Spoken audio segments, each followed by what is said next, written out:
Hello and welcome to the second lesson of this course. In this lesson, we'll start to detail the model we made earlier in ZBrush. The first thing we need to do is import the model in ZBrush. To do that, as I said, it's important to save the model in OBJ format.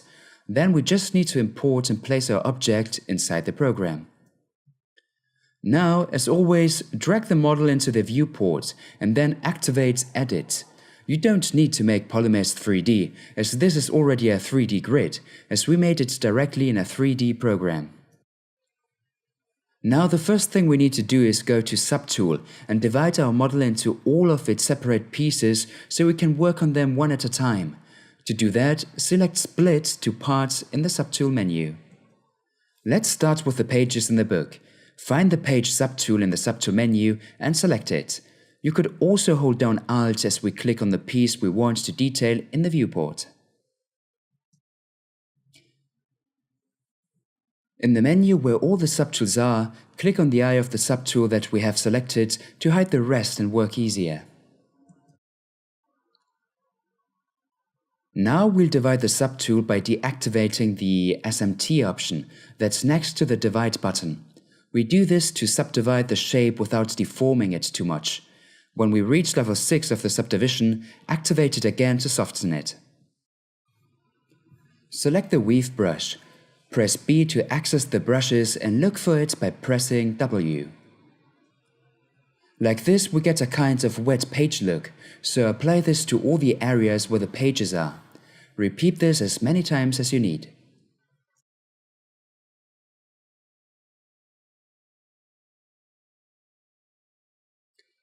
Zoom in on the corners and make the brush smaller to break that hard corner we have, as the brush doesn't detail the corners that well.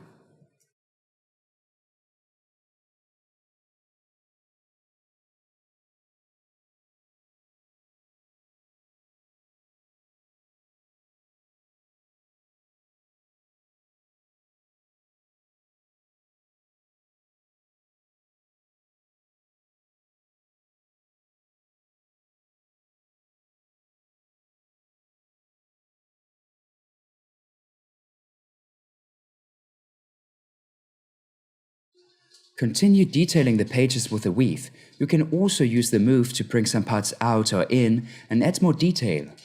The corners, for example, tend to deform a lot, so we can try and take it in a little so it looks good.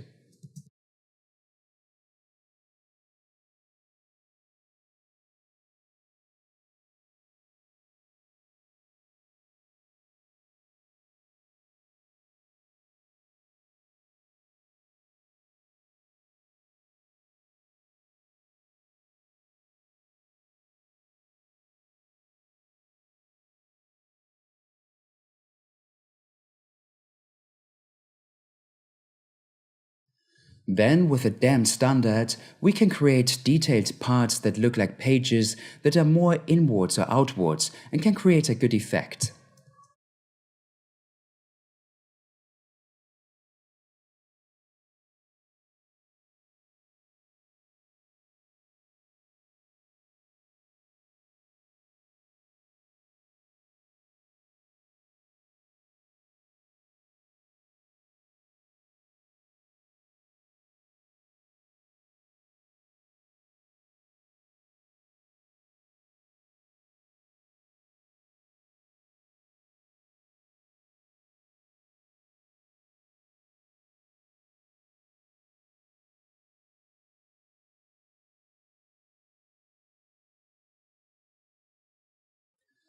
Once we have finished detailing the pages, we need to make the subtool visible again.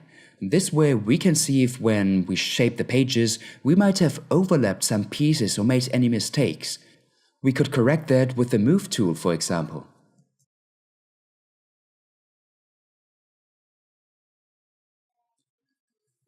Now we're going to start with the leather parts on the cover. The first thing we need to do is to unite the 4 pieces in one subtool.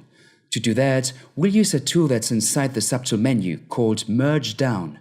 This tool allows us to merge various pieces into one subtool, but these pieces will need to be underneath one another. Each time we use it, the piece we have selected will merge with the one right beneath it, so we need to find all the pieces we want to merge and put them in order.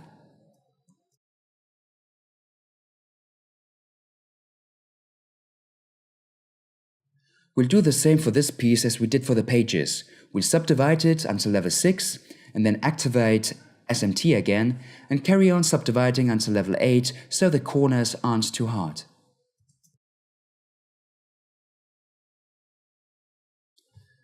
Now, with the trim dynamic, soften the borders of these edges on the leather of the cover, so we don't get very hard borders. In nature there's no such thing as a 90 degrees angle, so we'll try to bevel a little all over. To save time you could omit the areas that aren't visible.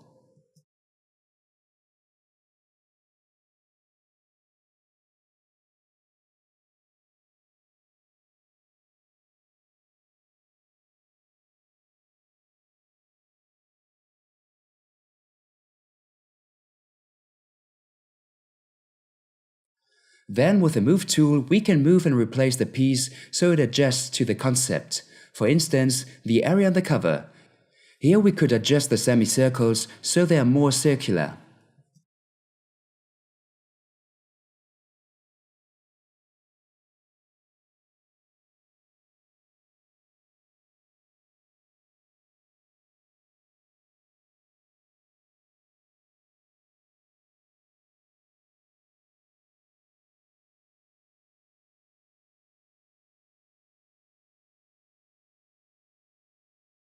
Also, instead of using the trim dynamic all the time, we could also use the trim adaptive to harden some areas and flatten them slightly.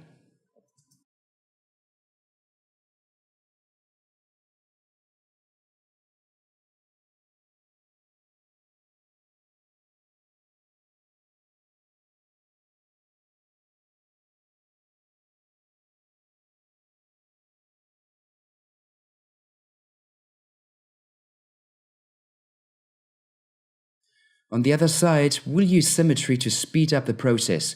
To activate it, press X on the keyboard and you'll paint on both sides at the same time.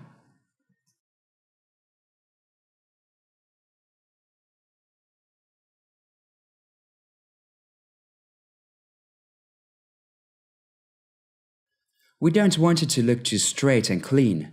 We need to achieve a sort of worn look.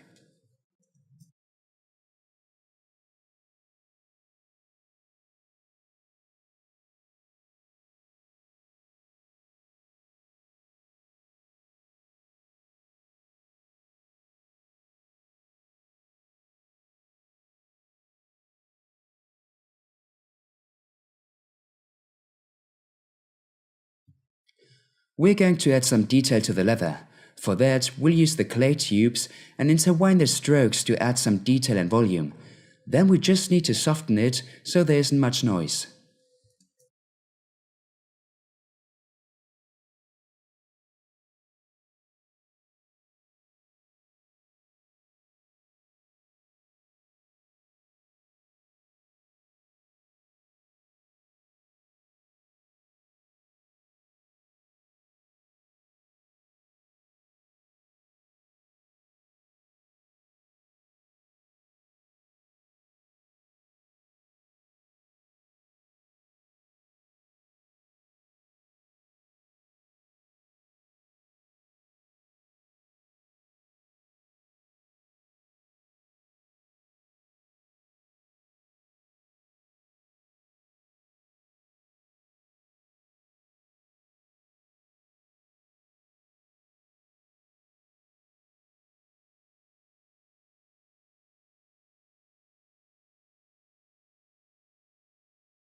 Take the damp standard brush and select Alpha 57 or 56 with a very low intensity and use this all over the surface to get the leather effect.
Use it on all the corners, then go over it again to check if any part has gone inwards too much or some parts are sticking out that shouldn't be.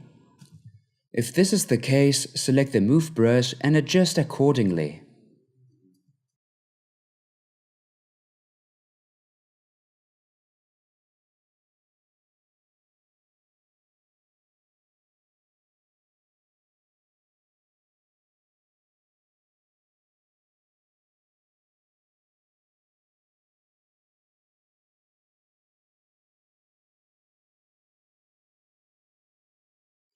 Let's move on to the metallic borders. As we did with the other subtools, we'll merge them together into one subtool.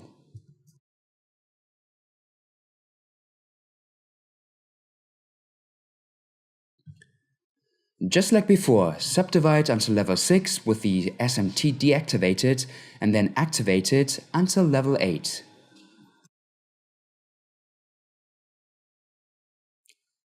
Follow the same process to bevel the borders. Start with the trim dynamic to soften all the pieces and the corners.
Now select the layer brush and the spray mode, removing the alpha. Set it to Z sub mode. It's also important to lower the intensity too much. We're making details, we're not working roughly, so set the intensity low and just try it out until we get a metal looking surface.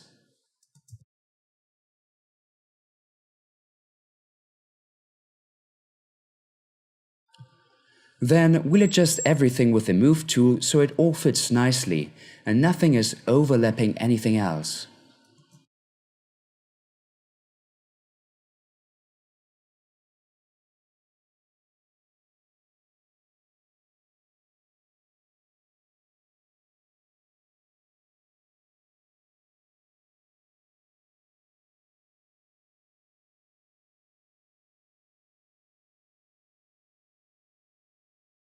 Okay, so we leave it here for now. In the next lesson, we'll continue adding detail to the rest of the pieces and we'll finish our model.